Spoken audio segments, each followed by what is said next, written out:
Un devocional diario, cristocéntrico y teológico. Iglesia Cristiana, Casa de Dios. Pastor y Doctor Israel Ibarra.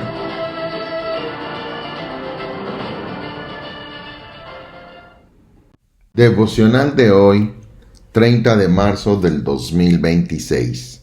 El texto de hoy es Juan 6:40, versión Reina Valera 1960.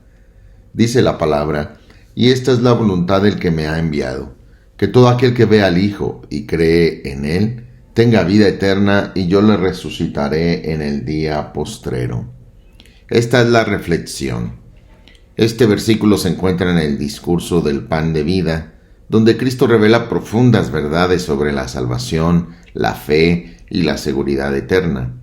Aquí no habla simplemente de una invitación, sino de la voluntad del Padre. Es decir, la salvación no es un accidente, ni una posibilidad incierta, es un propósito divino establecido desde la eternidad.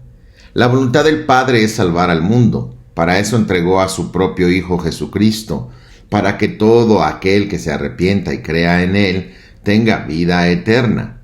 Observamos tres elementos fundamentales. El primero, la revelación del Hijo. Todo aquel que ve al Hijo, dice la Escritura.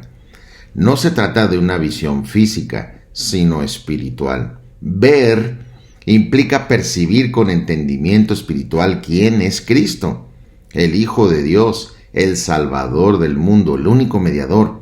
Es una obra que involucra iluminación divina. Lo dice ahí mismo en el 6:44 de Juan: ninguno puede venir a mí si el Padre que me envió no le trajere, y yo le resucitaré en el día postrero. El hombre natural podía ver a Cristo externamente cuando caminó entre nosotros, pero solo el Espíritu Santo el día de hoy permite ver a Cristo con fe. El Espíritu Santo convence al pecador de pecado, justicia y juicio, como dice Juan 16:8 al 11. Dice la palabra: y cuando Él venga, convencerá al mundo de pecado, de justicia y de juicio. De pecado por cuanto no creen en mí, de justicia por cuanto yo voy al Padre y no me veréis más, y de juicio por cuanto el príncipe de este mundo ha sido ya juzgado. Una vez que el hombre es convencido por el Espíritu Santo de su pecado y de la justicia que logra Cristo en la cruz del Calvario y la destrucción del enemigo, cuando el hombre, al escuchar el Evangelio, se arrepiente y cree, entonces el Padre le abre el entendimiento para ver a Cristo y ser salvo, confesándolo como Señor y Salvador. Segundo, la respuesta de fe, y dice: y cree en Él. La fe aquí no es meramente intelectual, sino una confianza viva, personal y rendida a la persona de Cristo. Es descansar completamente en su persona y la obra del Señor, de Cristo. Es entenderlo como confiar en su encarnación y creerla, en su sacrificio expiatorio, en su resurrección. El Evangelio es completo. El Evangelio abarca quién es Jesucristo, qué hizo Jesucristo y los oficios de Jesucristo. ¿Quién es? Es Dios y vino como hombre. Su obra de encarnación, al encarnarse, toda la obra que Él hizo. Él nació sin pecado, vivió sin pecado y murió por nuestros pecados en esa cruz. Todos sus milagros y el testimonio que dio acerca del Padre, su resurrección de entre los muertos, su ascensión y su entronización. Sus oficios: profeta, sacerdote y rey. Todos lo hizo el Señor para que nosotros pudiéramos entender que la salvación es completa. Por eso esta fe es el medio por el cual el pecador se apropia de la salvación. Es creer en Cristo. Insisto, es creer quién es, qué hizo y sus oficios. Este es el Evangelio completo. Es por fe para que sea por gracia. Y para que sea por fe, también es importante que sea basado en la palabra de Dios y en las Escrituras. Pues dice Romanos 10:17: así que la fe es por el oír y el oír por la palabra de Dios. Y Romanos 5:1 declara: justificados pues por la fe, tenemos paz para con Dios por medio de nuestro Señor Jesucristo. Número 3. El resultado glorioso de creer. Dice el texto: vida eterna y resurrección. Cristo une dos dimensiones inseparables en esta declaración. Vida eterna presente. No comienza en el futuro, sino en el momento que se cree en Cristo. Juan 5:24 declara: de cierto os digo, el que oye mi palabra y crea al que me envió, tiene vida eterna y no vendrá a condenación, mas ha pasado de muerte a vida.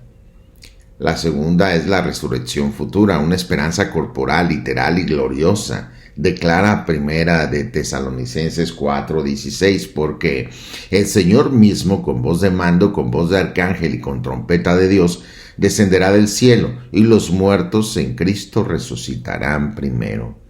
Esto afirma la doctrina de la seguridad eterna del creyente. Mira, pon atención. No es el creyente quien se guarda a sí mismo, sino Cristo quien garantiza al decir: yo le resucitaré.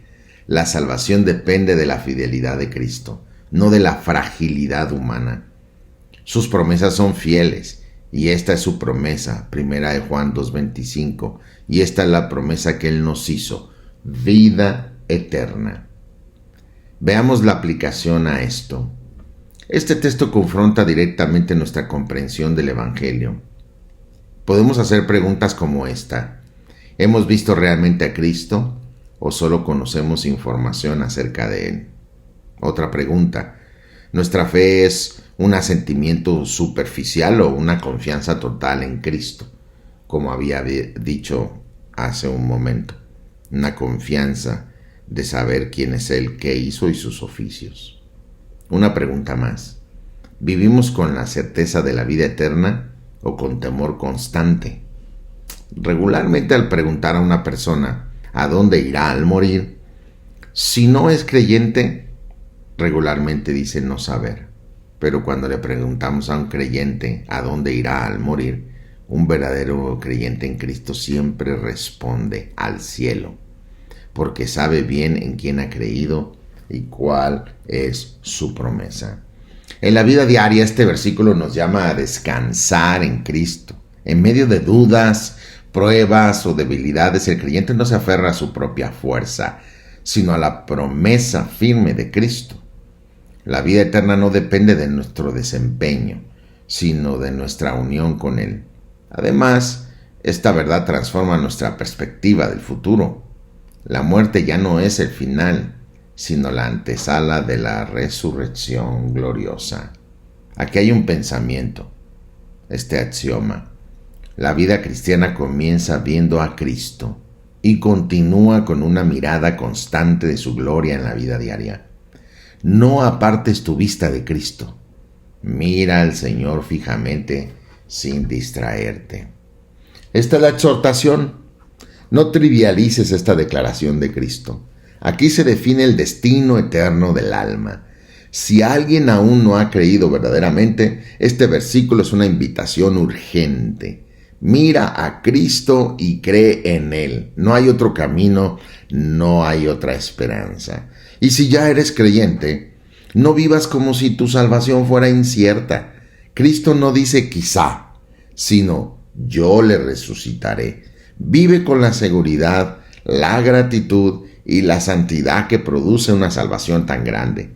Permanece mirando a Cristo cada día sin distracción.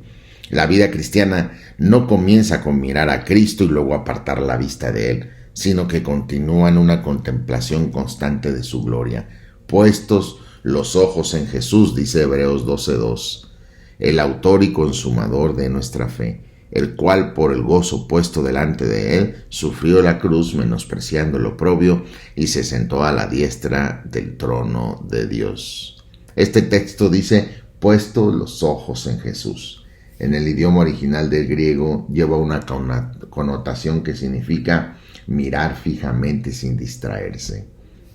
Lee la Biblia diariamente y llora a Dios nuestro Padre en todo momento y en toda circunstancia. Esta es la oración. Rey mío y Dios mío, mi Padre amado, mi Señor Dios eterno y todopoderoso, te damos gracias por tu voluntad perfecta revelada en tu Hijo Jesucristo. Gracias porque no dejaste nuestra salvación a la incertidumbre, sino que la afirmaste en tu propósito grande y soberano y eterno. Tu gracia maravillosa, Padre, abre nuestros ojos para ver verdaderamente a Jesucristo. Quita toda ceguera espiritual y danos un corazón que crea con sinceridad y profundidad. Que nuestra fe no sea superficial, sino firme y arraigada en la obra perfecta de Cristo. Señor Jesús, gracias porque tú prometes darnos vida eterna y resucitarnos en el día postrero. Ayúdanos a vivir a la luz de esa esperanza, con gozo, con santidad y con plena confianza en tu fidelidad. Fortalece a aquellos que dudan, levanta a los que están débiles y atrae a los que aún no han creído. Que muchos puedan venir a ti, verte con ojos de fe y recibir la vida eterna. Señor, que caminemos cada día en lo que tú vienes por nosotros, llenos de tu Santo Espíritu. Te lo ruego en el nombre de mi gran Dios, Señor y Salvador Jesucristo. Amén. Bendiciones totales.